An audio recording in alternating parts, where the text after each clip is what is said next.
How's everybody doing this morning? Not gonna lie, sometimes I make transitions awkward. I should have gotten up a lot sooner, and I did not, and so I apologize for that. We are gonna wrap up our series today talking about attention.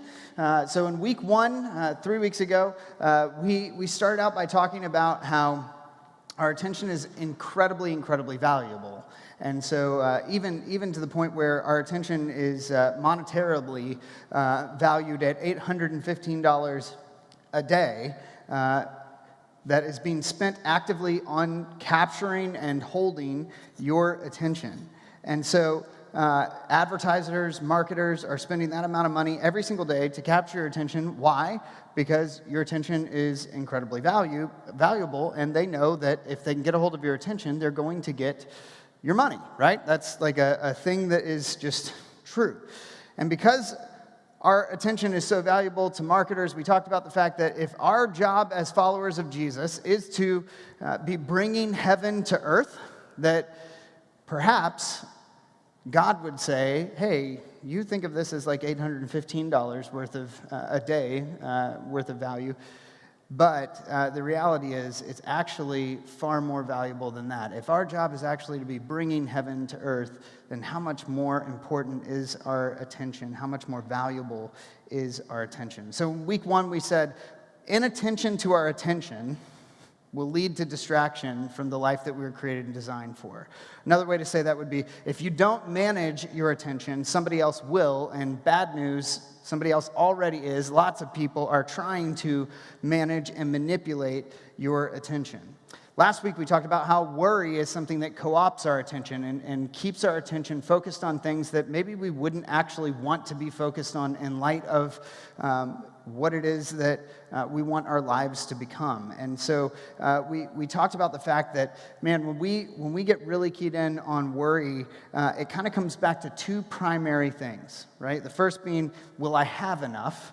And the second being, am I enough? And those two worries, if we allow them to, will pervade in our lives, and rather than actually living the life that we would like to live, the life that we are designed to live, we will actually end up living a life that we don't want. And so this week, we're going to jump in and we're going to talk about everyone's favorite subject in church, money, right? So we've locked the doors. You can't get out. You're going to have to stick around whether you want to or not. I'm just kidding. If you're here for the first time, or you're not a follower of Jesus, or you're trying to figure out what it is that you believe about Jesus, about the church, and you're really trying to feel out, like, hey, is the Foundry a church for me? Like, hopefully today is not going to freak you out at all. We're going to talk about money from a very different perspective than maybe you've experienced money talked about in church before. And so hopefully at the end, you won't be heading for the door because of how we've talked about money. But we're going to jump in and talk about money because the truth is money actually dictates what we think about quite a lot. Can we turn me down just a little bit? I'm getting like a crazy amount of reverb up here. Sorry. All right, so there was a study that was done recently that showed that the average American spends about 1.9 hours a day worrying about money. So just shy of 14 hours a week we spend worrying about money. And, I don't know about you, but money can easily co-opt my attention. It's a thing that, we are constantly thinking about because it's how we survive. It's how we live. It's how we do the things we want to do in life. In 2010, a guy named Kevin Kelly published an article on the MIT Technology Review that was titled this: Money Follows Attention Eventually. Money follows attention eventually. And in it, he detailed the different ways that advertisers have attempted to and have successfully captured our attention, because if they can do so, then they can separate us from our money, right? That's the whole idea behind that, is that they're going to make money off of getting a hold of our attention. Now, this is in 2010. So social media is still relatively new at this point. It's really kind of just getting started. Facebook and Twitter at that point have only been around for a few years. Instagram was started in 2010. Google's been around for a little while, since 1998, but they really only got traction a few years before 2010. And so search has been seen to be a really awesome, new kind of place where people can start to capture attention from, people who are jumping on the internet and everything. And Kelly's whole point in this article that he published was the opportunity, or the potential opportunity, that he saw for advertisers to capture far, far more attention through social media. And this is in 2010. And now we know the effects of that are radical, that the attention market has become an incredibly, incredibly sought after thing. And, we know $815 a day is being spent on capturing and holding our attention. And the reality is, with all of that money being spent on it, with all of the focus on capturing attention, money actually is something that still seems to be on our minds quite a lot, and it has the ability to kind of derail us from the life that God created and designed us to live if we don't think about it correctly. Jesus talks about money a lot. In fact, it's one of the subjects he spent the most time talking about. And today we're going to look at a passage where he is addressing money, and he's telling us how to think about it and why it's so important that we actually think about the way we think about money. And so we're going to jump into Matthew chapter 6, verses 19 through 21. This passage comes directly before the passage that we looked at last week. So this is inside of what's called the Sermon on the Mount, which is a collection of teachings of Jesus from Matthew chapter 5 through Matthew chapter 7. And in this, Jesus is teaching people what it means to follow him, what it means to be human, and how to love God and live, really.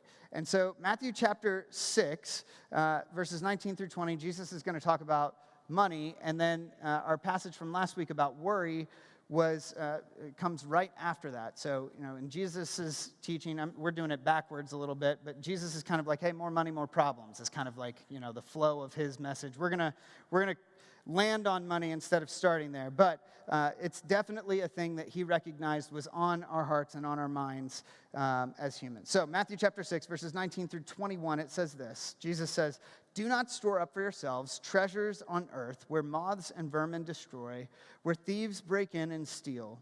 But store up for yourselves treasures in heaven, where moths and vermin do not destroy, and where thieves do not break in and steal. For where your treasure is, there your heart will be also." So, what's Jesus saying here?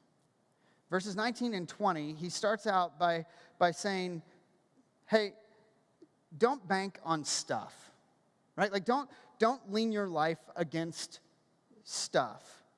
And the question we have to ask is, what does he actually mean by that? What does he mean by don't store up for yourselves treasures on earth? Is he hey, you just shouldn't have anything. You should never have anything. You should just constantly be thinking about the future of heaven, this ethereal thing that's going to come one day. Don't spend any time or attention on what's going on today. Just focus on the future.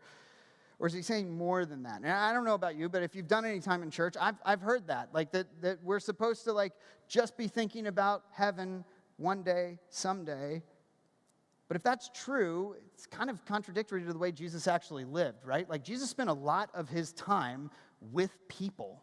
He spent a lot of his time taking care of people's physical needs, healing people, providing food for them, just hanging out with them and being in relationship with them. And so is it possible that Jesus is actually saying something more here?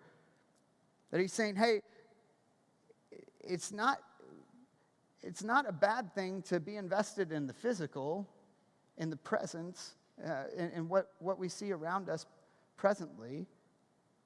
We just need to make sure that the ways in which we're doing that are the right ways.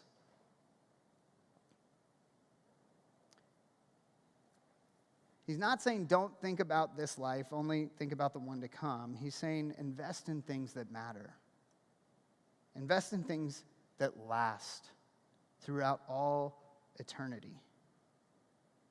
He's saying invest in things that bring heaven to earth now. Invest in things. Give your attention to things that bring heaven to earth. So, how do we do that? How do we do that? How do we invest in things that actually bring heaven to earth? How do we store up treasures in heaven now? And the reality is, what Jesus is talking about is investing in people. He's talking about investing in things that are going to last, the relationships that are going to last. And then Jesus goes on and he says this thing that is misinterpreted in the church so often. He says this thing about money, and it's easy to think that he's saying the opposite of what he's actually saying. He says, for where your treasure is, there your heart will be also. Now, I don't know about you, but if I just listened to that verse, and for a long time, when I heard that verse or read that verse, I always just thought it meant that, like, hey, what you care about, that's what you're going to put your money toward. But that's not what Jesus is saying here, is it?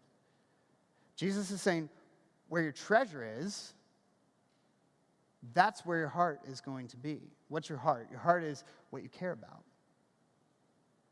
what you spend your time and attention and effort and energy on. Where your treasure is, that's where your heart will be also.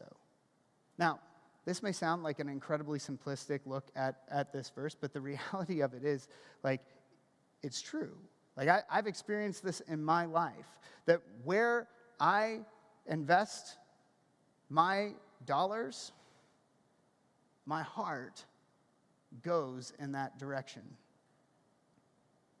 My heart just naturally kind of goes in that direction. I'll give you what's going to seem like maybe a little bit of a cheesy example. But for a long time, television was like a thing that happened, for a period of time, once a week, every other, or every day, that kind of thing. Like, if you were into like Seinfeld, Friends, that sitcoms, that type of thing, you have like every day from 5:30 to 6, we're going to watch, whatever. I think Friends was later than that. But anybody have like a recollection of that? My kids have no clue what I'm talking about. They're like, no, TV is a thing that you go to and you turn on, and or you go on your phone and you just watch whatever you want, and you can watch as much of it as you want. Like, it's just there. I'm like, no, that's not how it used to be. It used to be that if you missed it, and you could like wait to buy the VHS version of it when it came out, or binge it on DVD later on, or whatever, go to Blockbuster and rent it, whatever. But like, if you missed it, it was just gone. And I remember in college, I was really into this show called Lost. Anybody watch Lost? Yeah, right? So I was really into Lost. And I had friends that were really into Lost. And so we would have Lost parties every Wednesday night. We would watch Lost together. And then the next day, we would like discuss like what it was that was like, what is the monster? Is it like real? Are they dead? Are they alive? What's going on? And so we were constantly debating this or whatever. But the reality is, I would spend like, maybe an hour, however long that show was, right? You'd take an hour, watch the show, and then like the next day we'd talk about this at lunch for like an hour, and then it would be done, and I would be like, okay, and now we move on, right? And what's weird is with streaming, it has changed the way I interact with human beings in a way that is truly actually astounding to me when I stop and think about it, because I've found that like, it's really easy to relate to people based on like what shows we watch, right? Like, do you do this? I don't know. If I'll meet somebody new and I'll be like, back in my mind, I'm like freaking out. Like, what do I talk about with this person? Like, oh, have you seen this show? And they're like, oh yeah, I like that show. And then we can talk about the show or whatever. But the reality is, it's like radically changed the way I interact with human beings. Whereas before, I would like talk about like, hey, like, who are your friends and who are your family and that type of thing, because I didn't know a world where we could infinitely talk about television for forever. And so now it's like, well, I could just make friends based on the shows that we watch. And the reality is, it's really, really easy when you're doing something like that to never actually go deeper than the surface level and actually get to know a person, right? Because you can talk about Ted Lasso for a really long time. I have every sermon that I've preached for the last 3 weeks, right? Like, the amount of time I've given to Ted from this stage is Scott's probably going to hit me when he gets back or something. He would never hit me. He'll just tell me I need to do better. No, he would never do that. I'm just kidding. He's probably watching right now. It's really, really, really it's really easy for us to think that a tiny little bit of money doesn't really affect the outcome of our lives anyway. But my Netflix subscription or my Apple subscription or my, there's like a bajillion of these now, right?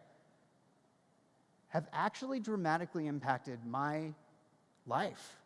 They've impacted the way I interact with and relate to people in dramatic ways. A tiny little bit of money has changed the way I interact with and relate to people. And if that can be true on like a tiny little $15 a month subscription level, imagine what the aggregate of how we spend our money actually affects us. I mean, it can affect where you live. It can affect the people that you engage with and relate to and interact with. It can affect how you think about people. Just simply by a small little amount of money, our lives can radically change. And so what Jesus is saying here is really, really important, that where our treasure is, that's where our hearts are going to go. Where we invest our finances, that's going to change who we are in ways that we maybe wouldn't even recognize while it's happening, because it happens in little tiny bits and pieces, but it changes us. And if we're talking about how there's an enormous amount of money being spent on guiding your attention, and eventually your money is going to track where your attention goes, then it's incredibly important that we pay attention to what we are paying attention to, and incredibly important that we pay attention to where our finances are going. And I'm not talking about giving to the church here. I'm just talking about consciously understanding how the money that we make and have and spend is impacting our lives. And is it leading us to a place where we actually want to go? Is it making us and shaping us into the people that we were created and designed to be and desire to be in our hearts? There's a guy, an author that I really like. His name is Bob Goff, and I don't know if you've ever read any of his books, but they're excellent, and I would highly recommend them. One of the books that he wrote, the first one that really kind of caught fire, was called Love Does, and it's just a collection of stories from his life of loving people and being with people. And one of the things that I admire the most about Bob Goff is that he does not watch television. He literally talks about in Love Does that the last time he watched a movie was Who Framed Roger Rabbit, which is hilarious to me. You should watch something else so you don't have to tell that story. But at any rate, that's the last time he ever watched a movie or TV of any kind. Doesn't have a TV in his home, doesn't watch it. Why? Because it's a distraction from living the life that he wants to live. And this dude lives a crazy, crazy life. And I'll spare you all of the stories that, I'd just be regurgitating that he tells, and you should read the books. They're awesome. He lives an incredibly crazy life. And part of that is because he has said, I'm going to focus my time, effort, and attention and money on living a life that I one day will stand before God and be super, super, super proud of.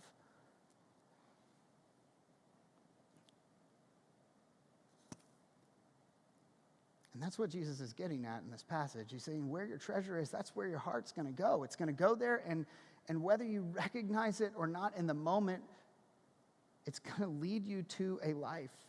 And is it the life that you want and desire?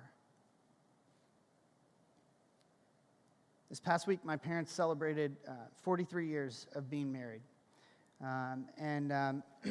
So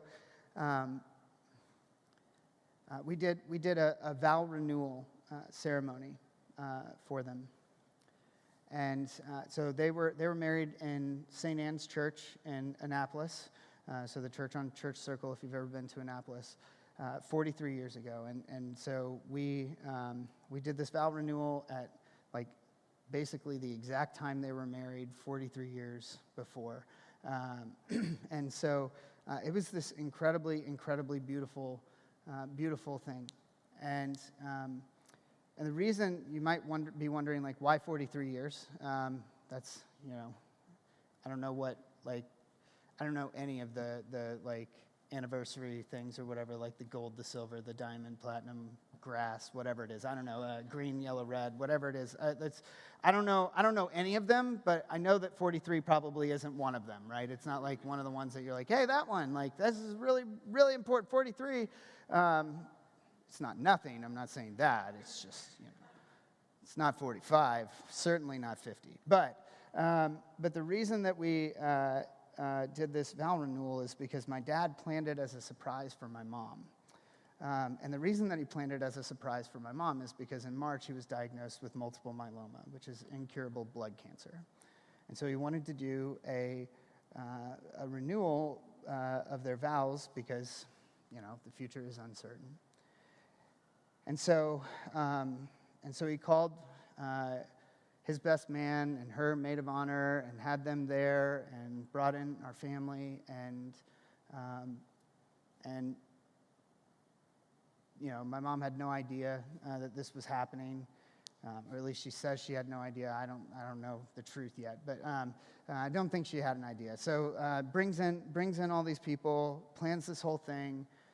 They go to breakfast in Annapolis and they're hanging out, driving around, and then they pull into the church, and we're all inside the church, waiting for them to come in. And we did. So we did the renewal, and my dad had a custom ring designed for my mom that she didn't know was coming, and it was beautiful, right? But it was awesome. And in the middle of the ceremony, I just kind of opened up the floor for people to share about how my parents' marriage had impacted their life. And so, there's probably 20, 25 people there just all gathered around. And people just started sharing memories and moments and things that they had seen in my parents' marriage and in them as individuals that had really made an impact on their life. And it was this beautiful, beautiful moment of like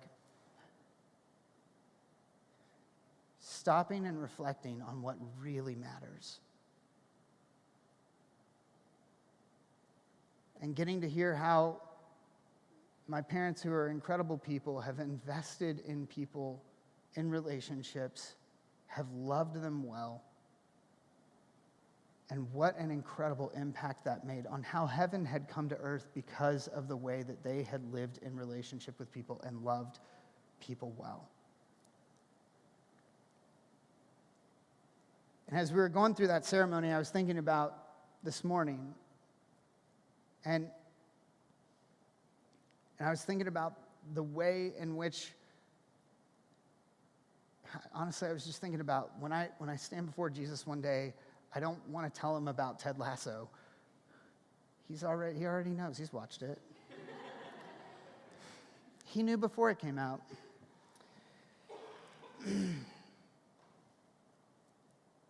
But when I stand before Jesus one day, I hope that what he tells me about is not Ted, but the relationships that I've invested in, the people that I've loved well, and that he tells me that he's proud of me for the way that I've done that.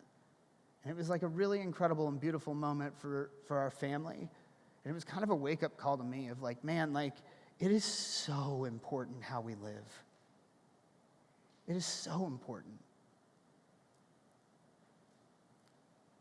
And if our money is going to dictate the outcome of our lives in ways that is beyond what we probably would fathom, how important is it that we actually stop and go, hey, where's this going? Like, how is it flowing through me and into things that bring eternity here, now, that bring heaven to earth here and now?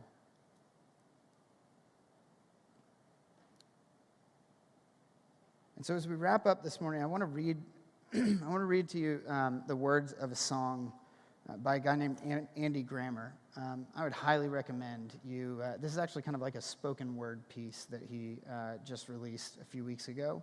And I've been listening to it almost daily because it's such a good reminder.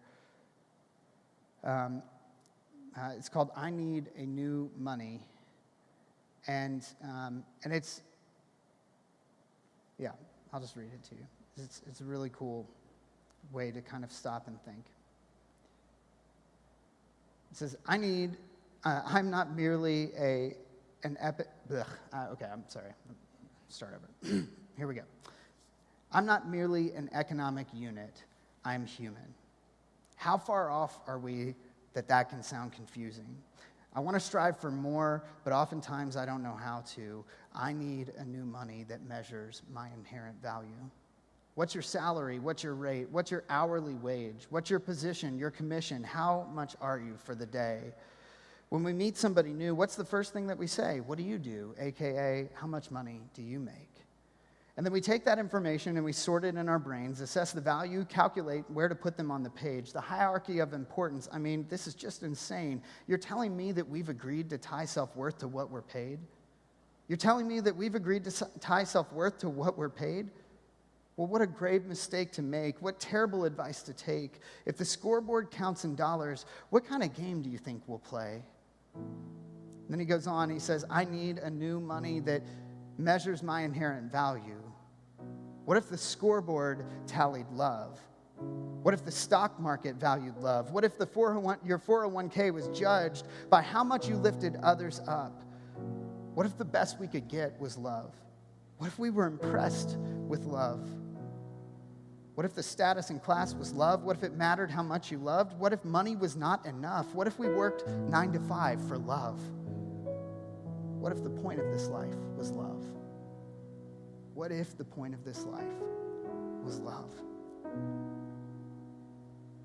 So as we head into a time of communion this morning, I just want to ask you to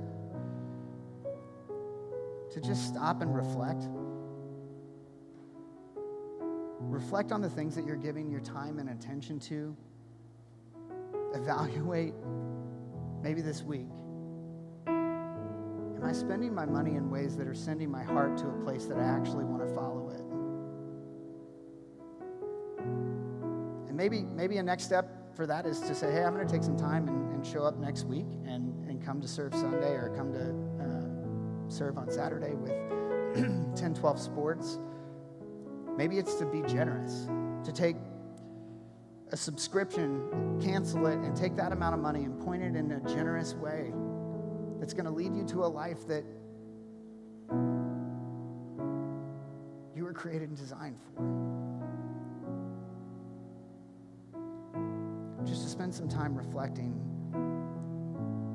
It is so easy for us to be distracted. Our attention is being sought after. We're being manipulated. And so we've got to pay attention to what we think about, to how we spend our money, so that we live the life that God designed us for, a life of love that was demonstrated by his son for us. Not only in his sacrifice, but also in the way that he actually lived, in the way that he invested in people and in relationships. To the extent that 2,000 years ago today, we are still celebrating and recognizing his impact on humanity. So now we're going to receive communion. And that is a celebration of Jesus' love for us as demonstrated by his sacrifice, that he laid down his life and allowed his body to be broken. That's why we eat the little piece of cracker. And his blood to be poured out to pay the price for our brokenness so that we could be reunited with God, so that we would know how loved we are, and so that God's love, not just for us, would live in us, but his love for every single human being on this planet would live in us, and heaven would come to earth because of that. I'm going to pray for us. And whenever you're ready, you can come and receive communion. Let's pray. God, we are so grateful for Jesus. We're so grateful for the way that you have demonstrated your love for us. We're grateful for these symbols that we'll hold in our hands, that we'll partake in to remind us of your love. God, may your love dwell in us.